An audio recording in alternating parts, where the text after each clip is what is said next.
Method हमारे पास plane table surveying को करने का होता है जी, मेथड ऑफ ट्रैवर्सिंग। ट्रैवर्सिंग हम आगे भी पढ़ चुके हैं, ओपन ट्रैवर्सिंग भी होती है, क्लोज ट्रैवर्सिंग भी होती है। तो हम फिलहाल यहाँ पर एग्जांपल के तौर पे एक सिनेरियो ले लेते हैं जिसमें मेरे पास ये 4 डिफरेंट पॉइंट्स मैं ग्राउंड के ऊपर ले लेता हूँ। लेट्स सपोज ये वाला पॉइंट है मेरे पास ए, ये वाला पॉइंट मेरे पास है बी, ये वाला पॉइंट मेरे पास है सी, ये वाला मेरे पास पॉइंट है डी। सबसे पहले मैंने अपना आगाज़ किया पॉइंट ए के ऊपर, जो ग्राउंड पे मैंने मार्क किया था। इस पॉइंट पे मैंने अपना प्लेन टेबल सबसे पहले एडजस्ट किया, फिक्स किया।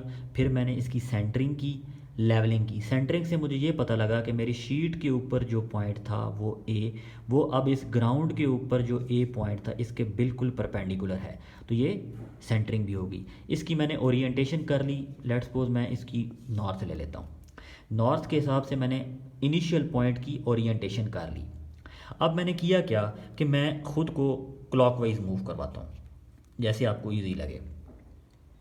तो इस क्लॉकवाइज मूव करने से पहले मुझे क्या पता होना चाहिए, ए से डी का डिस्टेंस, फिर डी से सी का डिस्टेंस, सी से बी का डिस्टेंस, और फिर मुझे बी से ए का डिस्टेंस भी मालूम होना चाहिए।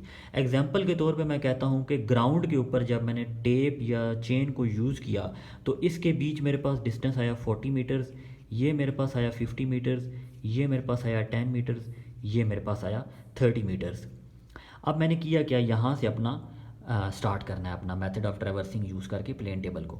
मैंने इस पॉइंट ए को जो मार्क किया था शीट के ऊपर, इसके ऊपर अली डैड रखा, इस पॉइंट पे अली डैड रखा, और इस पॉइंट पे रेंजिंग रॉड रखा।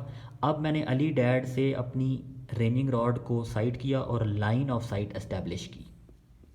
जब मेरी लाइन ऑफ साइट एस्टेब्लिश हो जाएगी तो मैं करूँगा क्या, ए से डी तक का जो ग्राउंड डिस्टेंस है और उसके हिसाब से जो मैंने शीट के ऊपर एक स्केल बनाया है, उस स्केल को यूज़ करके अली डैड की मदद से मैं उतनी लाइन लगा लूँगा। तो ये लाइन बनती है यहाँ पर 4 सेंटीमीटर की।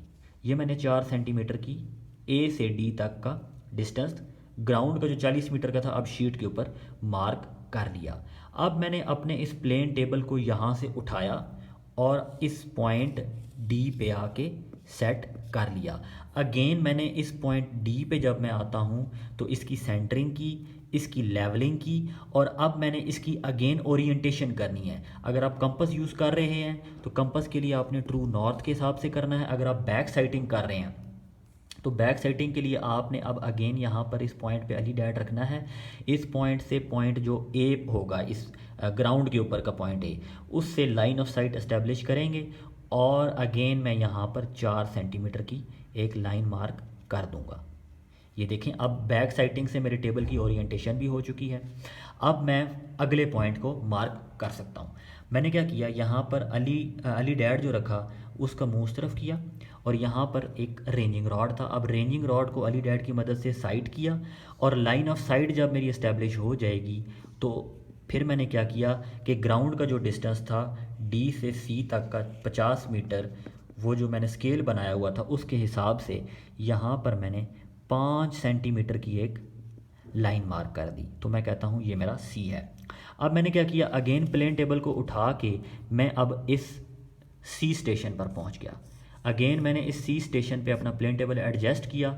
ठीक है, एडजस्ट करने के बाद मैंने यहाँ पर किया क्या कि इसको इस पॉइंट पिछला जो था इसके हिसाब से ओरिएंट करना है। अगर आप ट्रफ कंपास यूज़ कर रहे हैं तो आपने नॉर्थ के हिसाब से करना है। अगर आप बैक साइड कर रहे हैं तो आपने इस नए पॉइंट से आप पिछले पॉइंट को यूज़ करके अपनी ओरिएंटेशन सेट करनी है। ओरिएंटेशन कैसे सेट करेंगे, पॉइंट सी पे अली डैड रखेंगे और सी पॉइंट से जो ग्राउंड के ऊपर डी पॉइंट होगा उसको साइड करेंगे। लाइन ऑफ साइट एस्टेब्लिश हो जाएगी तो स्केल के हिसाब से आपने वो लाइन 5 सेंटीमीटर जो है वो ड्रॉ कर दी। अब आपने ड्रॉ जो लाइन की होगी ये वाली, ये बिल्कुल एक दूसरे के, मतलब ये जो जब आप इस प्लेन टेबल को इस पॉइंट पे एडजस्ट करेंगे तो ये जो ऑलरेडी आपकी सी डी लाइन यहाँ पर आपने ड्रॉ की होगी ये बिल्कुल इसके अलाइन होनी चाहिए। इस पॉइंट जो डी है इसके बिल्कुल सामने होनी चाहिए। ठीक हो गया जी, आपने ये सी डी भी, ये लाइन भी ड्रॉ कर चुके हैं और यहाँ से ये लाइन भी आप ड्रॉ कर चुके हैं, ये आप देख सकते हैं। अब आपने करना क्या है, सी पॉइंट से डी पॉइंट को यूज़ करके लाइन ऑफ साइट इस्टेब्लिश करनी है। लाइन ऑफ साइट इस्टेब्लिश जब आपकी हो जाएगी, यहाँ पर आपने एलिडैट रखा होगा, यहाँ पर रेंजिंग रॉड रखा होगा, आपने लाइन ऑफ साइट इस्टेब्लिश की, तो यहाँ पर जो ग्राउंड डिस्टेंस है उसके हिसाब से आपने 1 सेंटीमीटर की लाइन यहाँ मार्क कर दी। अब आपने सी से बी तक का डिस्टेंस भी ले लिया। अब आपने अगेन प्लेन टेबल को इस दूसरे पॉइंट पे सेट करना है। ये पॉइंट आपके पास सेट हो चुका है।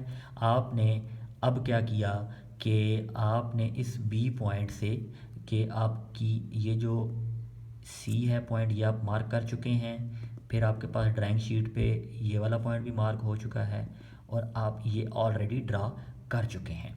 आपने सबसे पहले अपने इस शीट को इस पॉइंट के हिसाब से बैक साइड करके ओरिएंट करना है। ओरिएंटेशन जब ये दोनों पॉइंट एक लाइन ऑफ साइट पर होंगे तो इसका मतलब है कि ये टेबल जो है ओरिएंट हो चुका है। आपने अब बी पॉइंट से पॉइंट ए को साइट करना है यहाँ पे, यानी कि आप रेंजिंग रॉड रखेंगे, उस रेंजिंग रॉड को अली डैड की मदद से साइट करेंगे।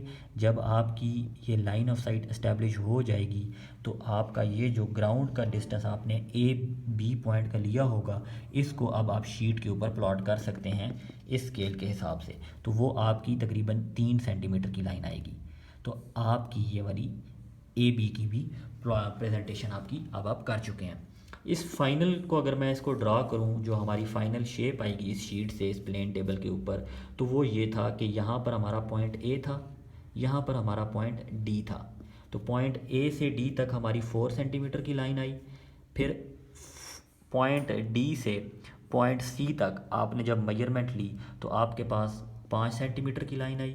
फिर आपने सी से बी तक जब गए तो आपके पास जो लाइन आई वो 1 सेंटीमीटर की थी। आप जब पॉइंट बी से पॉइंट ए पर आए, आपके पास ग्राउंड की मेजरमेंट और स्केल के हिसाब से 3 सेंटीमीटर की लाइन आई। यानी कि आपका जो ग्राउंड का ए से डी पॉइंट था जिसका एक्चुअल डिस्टेंस 40 मीटर था, वो अब आपने शीट के ऊपर प्लॉट कर लिया स्केल के हिसाब से। फिर जो ये 50 मीटर का डिस्टेंस था, ये भी अब आपने स्केल के हिसाब से प्लॉट कर लिया। ये जो 10 मीटर का ग्राउंड का डिस्टेंस था पॉइंट बी और सी के बीच, आपने इसको भी अब शीट के ऊपर प्लॉट कर लिया। ये जो 30 मीटर का डिस्टेंस था पॉइंट बी और ए के दरमियान, इसको भी आपने स्केल के हिसाब से प्लॉट कर लिया यूजिंग ट्रैवर्सिंग। तो ये आप ट्रैवर्सिंग आप अपने ये जो एक्चुअल एरिया था हमारा ए बी सी डी, इसको अब आपने इसके स्केल के हिसाब से ए बी सी डी आपने इसके ऊपर प्लॉट कर लिया है।